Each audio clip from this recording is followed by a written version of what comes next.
Iniciando agora a segunda parte do nosso tema, organize a rotina e favoreça a aprendizagem, vamos falar especificamente das funções cognitivas, porque essas funções, elas têm impacto tanto nos comportamentos sociais adaptativos, de autocuidado, da rotina e tudo mais. Se você não conhece as funções cognitivas e você não tem esse conteúdo, então vamos explicar de um jeito assim bem bacana para que você também possa acompanhar essa parte da aula.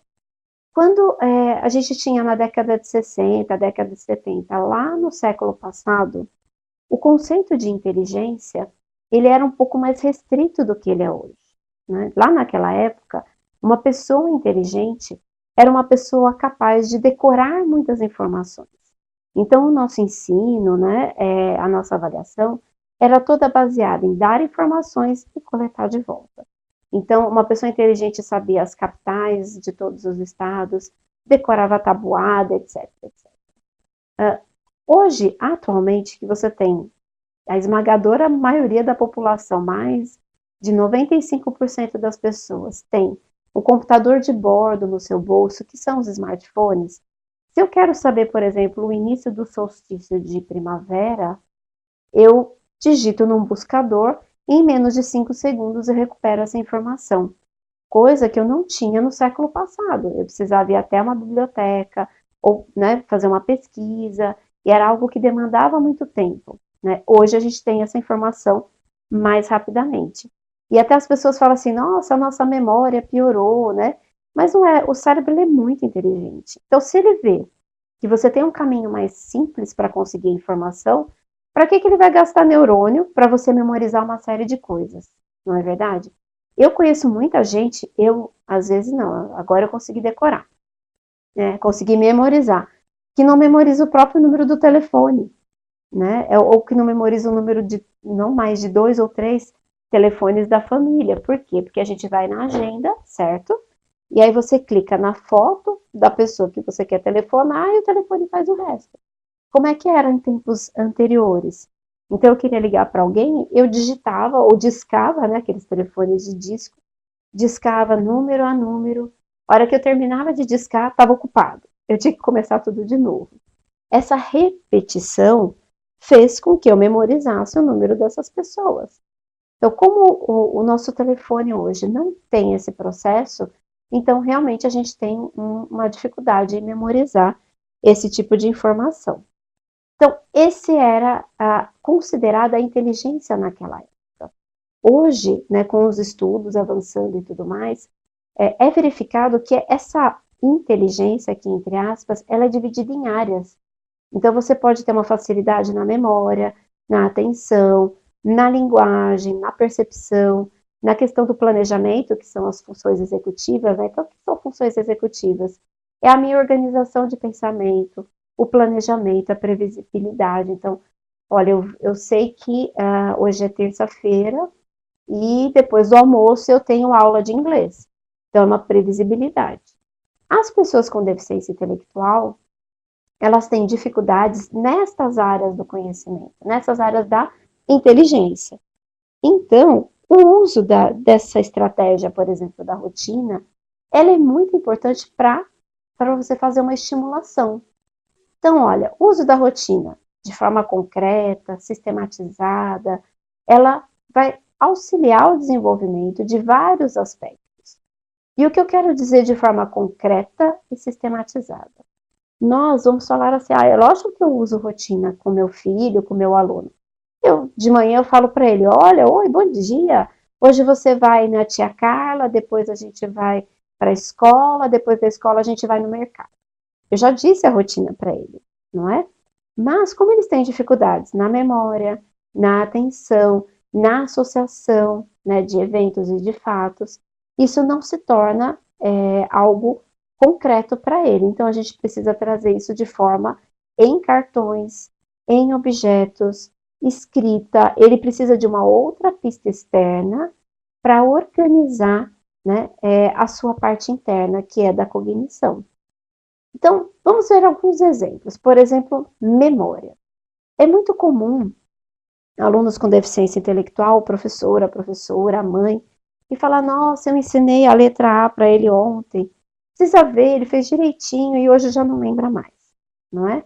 E a gente fala, nossa, acho que ele tem dificuldade na memória. E realmente, eles apresentam uma dificuldade na memória.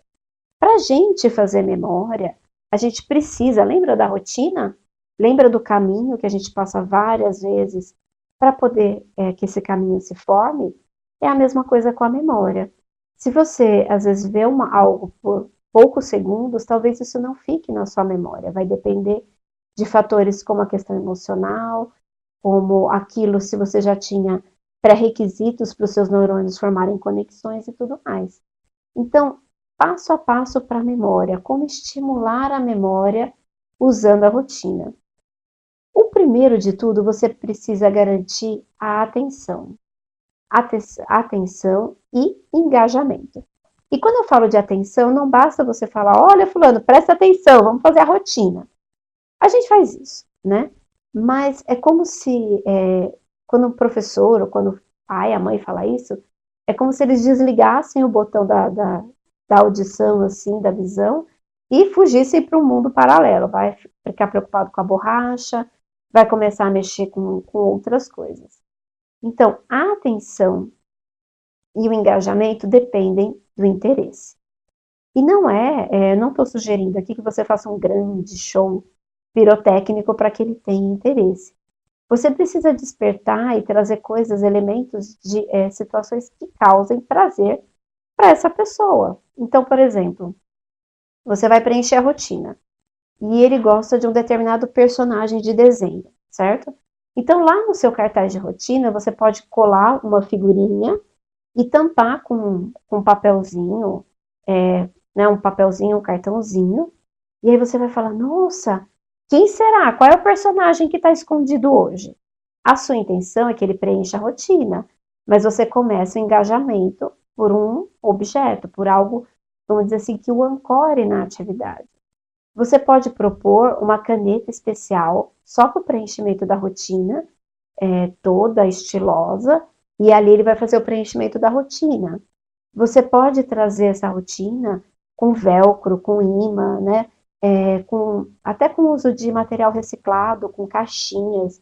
Eu já vi rotina colada na caixinha de pasta de dente, então ela fica tridimensional, ela é mais chamativa. Agora, se você, além de trazer a rotina para esse indivíduo, e ainda tiver o desejo que ele faça cópia dessa rotina, você não vai estar estimulando a memória, você vai estar estimulando outras habilidades, outras competências. Nesse caso, a atenção e a memória talvez não seja a sua prioridade. Então, sempre verifique qual é a sua prioridade. Engajou, conseguiu atenção. A repetição e a constância. Então, não é na primeira, na segunda, na quinta vez que você vai estabelecer a rotina com essa pessoa que ele vai entender a ordem, a sequência, o que se espera dele, o que vem antes, o que vem depois. Ele também vai tentar resistir à rotina, porque na hora da atividade ele vai arrancar o cartão porque ele não quer fazer aquilo. Enfim, repetição e constância, até que isso faça parte naturalmente do seu dia a dia, que isso se torne automático. Você sabe que quando uma aprendizagem se torna automática, ela realmente está estabelecida. Assim como você para aprender a dirigir, aprender a cozinhar, enfim. Quando isso vira automático, significa que você realmente aprendeu. No momento da rotina, diversifique os estímulos, não é? Traga cheiros, cores, texturas. Então, lá na plaquinha do parque, por que não usar cola e areia, deixa secar bem, e aquilo vai ter uma textura diferente? Na hora do lanche, por que não ter um saquinho de orégano, assim, para ele poder sentir um cheirinho diferente? É algo que lembre a atividade que vem na sequência. Isso também facilita a memória. Outro item bastante importante que a rotina estimula é a linguagem. A linguagem, principalmente na pessoa com deficiência intelectual, ela vai apresentar muita dificuldade em associar ideias, em fazer a gente chama de evocação, né, de lembrar de ideias associadas a partir de um objeto. Então, a rotina, quando você faz a rotina, não só entrega os cartões para que esse aluno vá e faça a ordenação, mas você dialogando com esse indivíduo, não é? você vai perceber que no momento lá do parque, vamos lembrar, olha, o que eu tenho que levar para o parque, né? Vamos tentar trazer essa ideia associada, você vai dialogando, você começa a dar as pistas primeiro pistas visuais, depois pistas auditivas. Então, como assim pistas visuais, Fabi? Olha, você vai para o parque, então você pegou o cartão do parque. Falou, o que eu tenho que levar para o parque mesmo? E a criança não tem, está com dificuldade de recuperar. Aponta o canto da sala onde ficam os brinquedos do parque, isso é uma pista visual. Olha, vamos começar a falar o balde, que mais? Vamos dar pista auditiva. E você vai diminuindo esse tipo de pista conforme o tempo. Associação. Quando ele começa a associar a ação à imagem, então você tem um grande ganho, né? Então, o comer, o brincar, né? A questão do estudar, de fazer atividade, essa associação e a ordenação desses fatos é de extrema importância. E é fundamental que no momento de apresentar a rotina para esse indivíduo, você faça a nomeação das ideias, das frases, dos locais, a correta nomeação.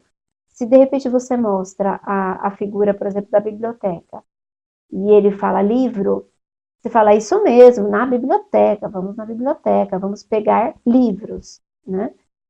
Você vai trazer a frase correta para estimular que ele fale essa frase completa e corretamente, e depois, com o tempo, você vai diminuindo essa pista, essa ajuda para que ele faça sozinho. Bom, nas funções executivas, eu peguei 3 aspectos que são muito importantes e que a rotina vai te ajudar bastante. A rotina, ele vai precisar planejar e sequenciar, né? Então, o que vem primeiro, o que vem depois. Ele pode ele mesmo fazer a organização dos cartões com a sua supervisão. Então, no começo você vai supervisionar mais, depois você vai dar mais autonomia. É muito importante que, em momentos, tem coisas na rotina que você não vai negociar. Hora da atividade é atividade, hora do silêncio é hora do silêncio. Hora de atividade coletiva, se vai todo mundo para a educação física, ele também vai.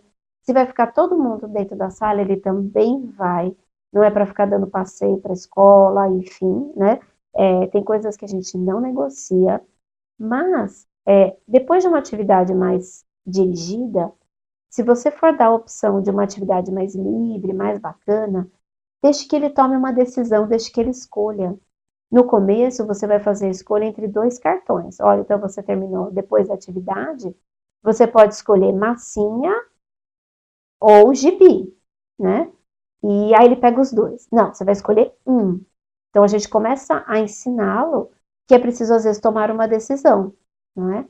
E no começo talvez ele não entenda, com a repetição ele vai compreendendo essa ideia, compreendendo esse contexto. E também a rotina vai te propiciar situações onde ele vai precisar solucionar problemas. Então, na rotina, estava tudo certo, ele ia para o parque, tudo certinho, começou a chover. O parque é aberto, começou a chover. Como é que a gente soluciona esse problema? E aí? Está chovendo. Ai, parque, mas está chovendo. O que a gente faz no dia de chuva? Então, você começa a direcionar o raciocínio desse indivíduo para a solução de problemas. Bom, finalizando a segunda parte do conteúdo do nosso workshop, nós trouxemos alguns exemplos do que seriam as funções cognitivas e trabalhamos especificamente o estímulo à memória, à linguagem e às funções executivas, falando do planejamento, da tomada de decisão e da solução de problemas.